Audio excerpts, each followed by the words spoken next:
നിങ്ങൾക്ക് ഈ പണി കിട്ടണമെന്നാ ഞാനത് പറയത്തുള്ളൂ. ഞാൻ ഇപ്പോൾ വിഷമിച്ചിട്ട് വല്ല കാര്യമുണ്ടോ? എന്ത് ഇവിടെ വിഷമിച്ചിരിക്കുന്നത് എന്തുവാ?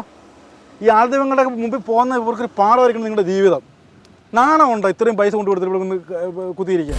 ആത്മാവിൽ കൈ തൊട്ട് പറയുന്നതാണ്. ഇതിലൊരു ഇതുമില്ല. കുട്ടിച്ചാത്തൻ്റെ അടുത്ത് പോയി കഴിഞ്ഞാൽ അത് കിട്ടും ഇത് കിട്ടുമെന്ന് പറഞ്ഞാൽ എല്ലാവരും കുട്ടിച്ചാത്തൻ്റെ അടുത്ത് പോയാൽ പോരെ. ക്യാൻസർ മാറ്റി തരാമെന്ന് ഉറപ്പ് പറഞ്ഞു. പിന്നെ ഗ്യാരണ്ടിയാണ് പറഞ്ഞാൽ വേണമെങ്കിൽ 100 രൂപയുടെ സ്റ്റാമ്പ് പേപ്പറിൽ എഴുതി ഒപ്പിട്ട് തരാമെന്ന്. എത്ര നാൾക്കുള്ളിൽ ക്യാൻസർ മാറ്റെന്ന് പറഞ്ഞു?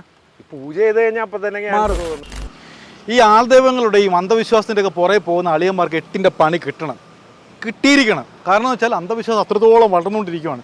കുറച്ച് മുമ്പ് ഒരു സർക്കിൾ ഇൻസ്പെക്ടർ അദ്ദേഹം എന്നോട് ചോദിക്കുവാണ്, ഇന്നയാളുടെ നമ്പർ തരുമോ, ഒരു സ്വാമിയുടെ നമ്പർ തരുമോ, അയാൾക്ക് എന്തോ പ്രശ്നമുണ്ട്, വസ്തു വിറ്റ് പോകുന്നില്ല, അതായത് ആരൊക്കെയോ ആഭിചാരം ചെയ്തെന്നൊക്കെ പറഞ്ഞിട്ടാണ് അയാൾ വിളിക്കുന്നത്. അപ്പോൾ ഞാൻ ചിന്തിക്കുവാണ്, ഇത്തരത്തിലുള്ള വിദ്യാസമ്പന്നരായിട്ടുള്ള CA വിളിക്കുന്നത്.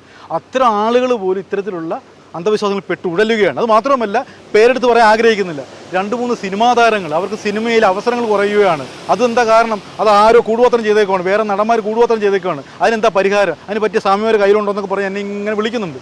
എന്തായാലും ഇത്തരത്തിലുള്ള അന്ധവിശ്വാസങ്ങളിൽ ചെന്ന് പെട്ട് വീഴുന്നവർക്ക് 8ന്റെ പണി തന്നെ കിട്ടും. അവരുടെ സമ്പത്ത് പോവും, പിന്നെ മനസമാധാനം പോവും, എല്ലാം കളഞ്ഞു കുളിച്ച് അവസാനം ദരിദ്ര നാരായണനായിട്ട് ഇതിൽ അതുപോലെ ഇരിക്കും. കണ്ടോ ആ ഇരിക്കുന്ന ഇരിപ്പുണ്ടോ?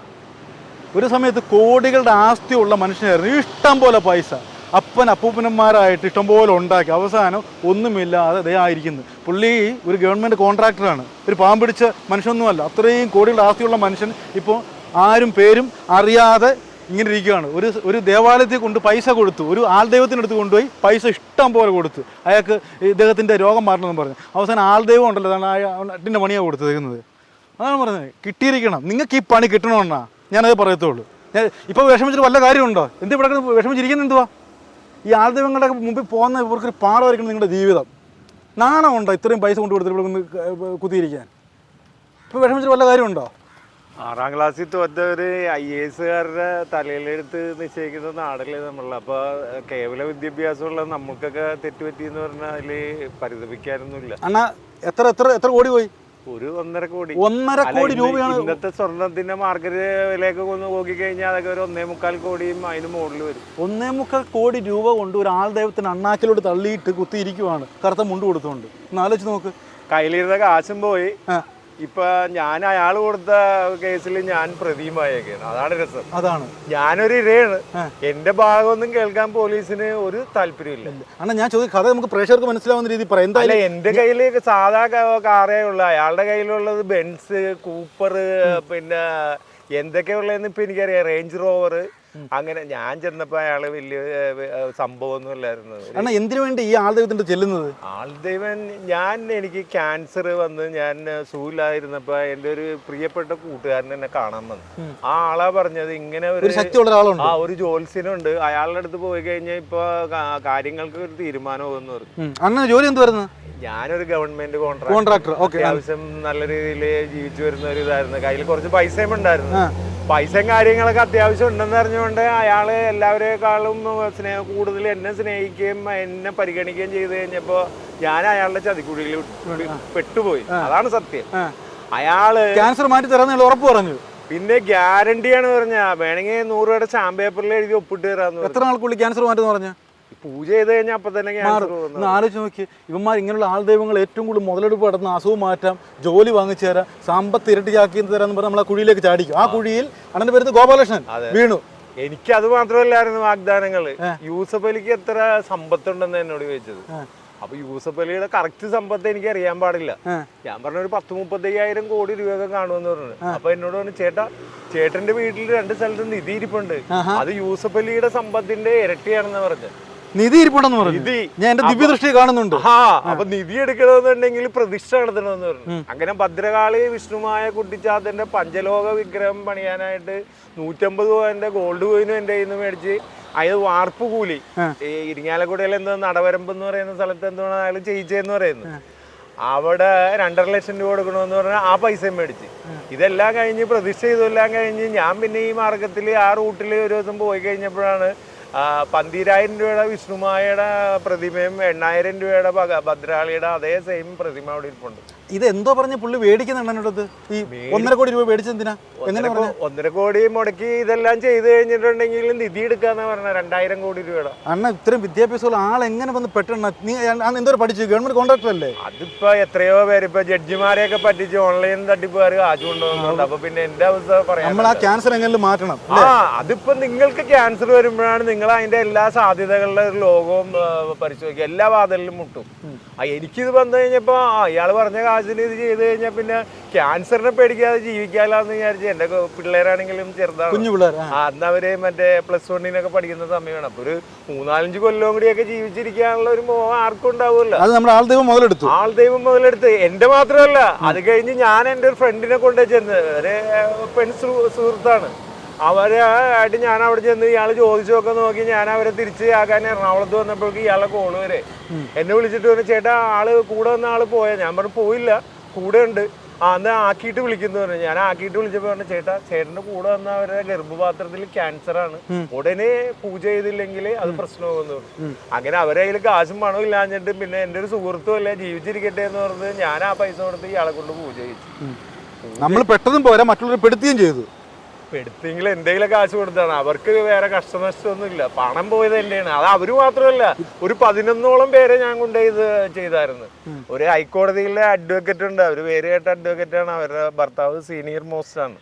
അവരുടെ പ്രശ്നങ്ങൾ തീർത്തു തരാനായിട്ട് 3 ദിവസം പൂജ ഉണ്ടെന്ന് പറഞ്ഞിട്ട് ഇയാൾ 2,15,000 രൂപ ഓൺലൈനിൽ ട്രാൻസ്ഫർ ചെയ്ത് മേടിച്ച്, പിന്നെ 30,000 രൂപ മറ്റേ പീഠം വെക്കണമെന്ന് പറഞ്ഞ് അതിന് മേടിച്ച്, പിന്നെ അല്ലറ കൂടി 2.5 ലക്ഷം മേടിച്ചു. ചുരുക്കം പറഞ്ഞ് അല്ല, അത് പിന്നെ ഞാൻ ഇടപെട്ടിട്ട് എഴുന്നേറ്റിരിക്കും. ഇത് കണ്ടോ, മഴയും വെയിലും കൊണ്ട് ആ പാമ്പ് പിടിച്ചുകൊണ്ടിരിക്കുവാണ്. നല്ല ഒരു സമയത്ത് അടിപൊളി കാറിലൊക്കെ സഞ്ചരിച്ച വ്യക്തിയാണ്. ഇപ്പൊ മഴയും വെയിലും പ്രശ്നമല്ല, ഇപ്പൊ പുലിയെ പോലെ നടന്നാളെ എലിയെ പോലെ. എന്നാലെന്താ, എനിക്ക് പ്രശ്നങ്ങളുള്ളത്. ഞാൻ ഈ DGPക്കും മുഖ്യമന്ത്രിക്കും ഒക്കെ പരാതി കൊടുത്ത്, ആലപ്പുഴ SP കൊടുത്ത്, ഇതെല്ലാം കഴിഞ്ഞിട്ട് എന്റെ ഭാഗം കേൾക്കാൻ പോലീസൊന്നും വിളിക്കുന്നില്ല. ഇയാൾക്കെതിരെ ഒരു പരാതി. ഇയാൾ ഇവിടെ അരൂരുന്ന്, അതായത് ചേർത്തല മറ്റേ ആലപ്പുഴ എറണാകുളം അതിർത്തി പങ്കിടുന്നത് നമ്മളെ ഇപ്പൊ ഇലവേറ്റഡ് ഹൈവേ വരുന്നത് ഇയാളുടെ സ്ഥാപനത്തിന്റെ മുമ്പിൽ കൂടിയാണ്. എന്ത് ദൈവം കയറുന്ന പറയുന്നേ? ശരീരത്തിൽ എന്ത് ദൈവം ഉള്ളത്? ദൈവം ഒന്നും ഇല്ലെന്നേ. ഇത് ഒരു തരം ബിസിനസ്സാണ്. ഇപ്പൊ ട്രെൻഡിങ് ആണല്ലോ വിഷ്ണുമായ കുട്ടിച്ചാത്തൻ എന്ന് പറഞ്ഞാൽ വലിയ സംഭവം. ഒരുപാട് ഇറങ്ങിയിട്ടുണ്ട്. യൂട്യൂബിൽ ഒരു സാധനം ഇട്ട് കഴിഞ്ഞിട്ടുണ്ടെങ്കിൽ ഒരു 100 പേരെ ഇയാളെ കാണാൻ വരുന്നു. 100 പേര് ഇയാളെ കാണാൻ വന്നു കഴിഞ്ഞാൽ 100 പേരുടെ അടുത്ത് ഇയാൾ പൂജ ചെയ്യാൻ പറയുന്നത്. 2-3 പേർക്ക് വല്ല ദോഷങ്ങളും ഇതൊക്കെ ഉണ്ടാവും. ഇയാൾ പറയും, ചേട്ടാ സർപ്പദോഷമുണ്ട്, പ്രേതബാധയുണ്ട്, ഇത് 29-ാം തീയതിക്കുള്ളിൽ പൂജ ചെയ്തില്ലെങ്കിൽ ചേട്ടനൊരു അപകടം ഉണ്ടാവും. അപ്പൊ കയ്യിൽ കാശുള്ളവനാണെങ്കിൽ പേടിക്കാനൊന്നുമില്ല, കാശ് മുടക്കി പൂജ ചെയ്യുക. കാശില്ലാത്തവരെന്താ ചെയ്യുന്നത്? സ്വർണ്ണമോ മാലയോ പണമോ എന്തെങ്കിലുമൊക്കെ ആരെങ്കിലും കടവും വിലയും മേടിച്ചിട്ട് വന്ന് ചെയ്യും.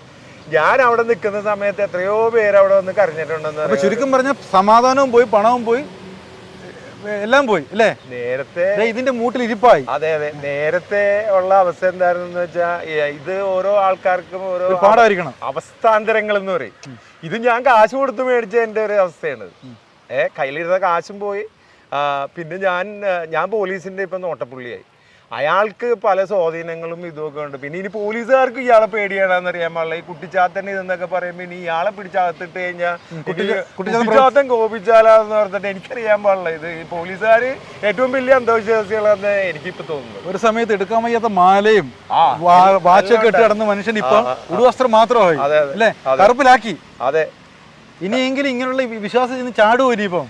ചാടാനെന്നല്ല, നമ്മളിപ്പോ ഇതില് വിശ്വസിച്ച് പോകുന്ന ആൾക്കാരെയൊക്കെ നമ്മളൊരു ഉപദേശം കൊടുക്കുന്ന ആളാണ്. ഇപ്പൊ ഞാൻ ഒരു കൗൺസിലറാണ് ശരിക്കും പറഞ്ഞാൽ. അനുഭവത്തിന്റെ വെളിച്ചത്തിൽ ഞാൻ പഠിച്ചാണ്. അക്കാഡമിക് ക്വാളിഫിക്കേഷൻ അല്ല ഞാൻ പറയുന്നത്. അതായത് നമ്മളൊരു കുഞ്ഞായിട്ട് ജനിക്കുമ്പോൾ നമ്മുടെ തലയിൽ എന്തെല്ലാം എഴുതി വെച്ചിട്ടുണ്ടോ അതെല്ലാം അനുഭവിച്ചതിന് ശേഷം ഇവിടുന്ന് പോകാൻ പറ്റുള്ളൂ. എത്ര മക്കളുണ്ട്? എനിക്ക് 3 മക്കൾ. 3 മക്കൾ കഴിക്കേണ്ട ആഹാരമല്ല. എന്റെ മകളെ കെട്ടിക്കാൻ വെച്ചാ ഇയാള് പറഞ്ഞ്, ചേട്ടാ ഒരു മകളെ കെട്ടിക്കുമ്പോ ഒരു 500 പവനും ഒരു ബെൻസ് കാറും കൊടുക്കണമെന്ന് പറഞ്ഞു. അപ്പൊ ഞാൻ പറഞ്ഞു, അയ്യോ സ്വാമി എൻ്റെ കയ്യിൽ അത്രയൊന്നും ഇല്ല.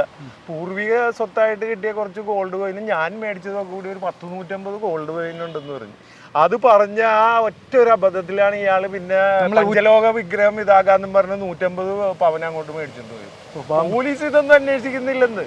അപ്പൊ എന്തായാലും നമ്മുടെ പോകാനുള്ളത് പോയി. കേസിലൂടെ ഒക്കെ തിരിച്ചു കിട്ടിയിട്ട് ഞാൻ പ്രാർത്ഥിക്കുന്നു. അത് മാത്രമല്ല, ആയിരക്കണക്കിന് പേര് അവിടെ വരുന്നുണ്ട്. ഒരു ദിവസം 100 പേര് അവിടെ ജോത്സ്യം നോക്കാൻ വന്ന 100 പേർക്ക് ഇയാള് നിശ്ചയിക്കുന്നത് പൂജയാണ്.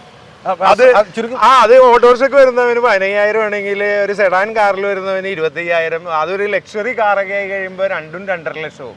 ആൾക്കാരുടെ സാമ്പത്തിക ശേഷി അവരുടെ പോക്കറ്റിനനുസരിച്ചാണ് ഇയാൾ പൂജ നിശ്ചയിക്കുന്നത്. അപ്പൊ എന്തായാലും ഇത്തരത്തിലുള്ള അനുഭവങ്ങൾ ഈ അന്ധവിശ്വാസത്തിന്റെ പുറകെ പോകുന്നവർക്ക് ഒരു കൗൺസിലിംഗ് കൊടുക്കും ദയവ് ചെയ്ത്. അതായത് തലയിലെഴുത്ത് തലയെ തടവിയ മാറൂല, അത് അനുഭവിച്ച് തന്നെ തീരണം. വല്ല മഹാദൈവങ്ങള് 4 പേരുണ്ട്, അവർക്ക് സാധിച്ചു തരാതാണ് ഒരു മഹാദേവന്റെ മകൻ കുട്ടിച്ചാത്തൻ. ആ അത് കുട്ടിച്ചാത്തന്റെ പേരും പറഞ്ഞാൽ അവരിങ്ങനെ കൊണ്ട് സ്വയം കൊഴുത്ത് ഇതാകാന്നുള്ളു. അതെ, അവിടെ ഇരുന്നു. ഇനിയിപ്പോൾ ഞാൻ ഈ സാധനം അവിടെ തന്നെ ഇരുത്തിക്കുകയാണ് പാവം കേട്ടോ. ശരിക്കും പറഞ്ഞാൽ ഇതൊരു വലിയ പാഠമാണ്. ഇത്തരത്തിലൊരു ആൾദൈവങ്ങളുടെ അന്ധവിശ്വാസത്തിൻ്റെ ഒക്കെ പുറകെ പോകുന്നവർക്ക് ഈ ഗോപാലകൃഷ്ണൻ്റെ ജീവിതം ഒരു പാഠമാകട്ടെ എന്ന് ഞാൻ പറയത്തുള്ളൂ. 1.5 കോടി എന്നാലോചിച്ച് നോക്ക്, 3 കുഞ്ഞു പിള്ളേരുള്ള ഒരു അച്ഛനാണ് ഇരിക്കുന്നത്. ഒരു സമയത്ത് ഞാൻ ആദ്യം പറഞ്ഞത് എല്ലാ സൗഭാഗ്യത്തോടും ജീവിച്ച ഒരുത്തൻ്റെ ഇരിപ്പാണ് ഇരിക്കുന്നത്. ഇതിനൊക്കെ സത്യം പറയും, എനിക്ക് സത്യം പറയും പശ്ചാത്താപം തോന്നുന്നില്ല. ഇങ്ങനെയുള്ളവർക്ക് എന്തോ നമ്മൾ പറയേണ്ടത്? സത്യം പറഞ്ഞാൽ ഇങ്ങനെയുള്ള ഒരു ചതിക്കുഴിയിൽ നമ്മുടെ പ്രിയപ്പെട്ട പ്രേക്ഷകർ പെടരുത്. ഇതൊക്കെ തട്ടിപ്പാണ് എന്ന് മാത്രം തിരിച്ചറിയുക.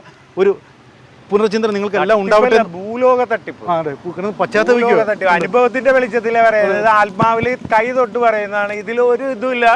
കുട്ടിച്ചാത്തന്റെ അടുത്ത് പോയി കഴിഞ്ഞാൽ അത് കിട്ടും ഇത് കിട്ടും എന്ന് പറഞ്ഞാൽ എല്ലാവരും കുട്ടിച്ചാത്തന്റെ അടുത്ത് പോയാൽ പോരെ. അതിനുശേഷം പുള്ളി ഇങ്ങനെ ഓരോ കാര്യങ്ങൾ ഇങ്ങനെ പറഞ്ഞ് കൗൺസിലിംഗ് നടത്തിക്കൊണ്ടിരിക്കുകയാണ്.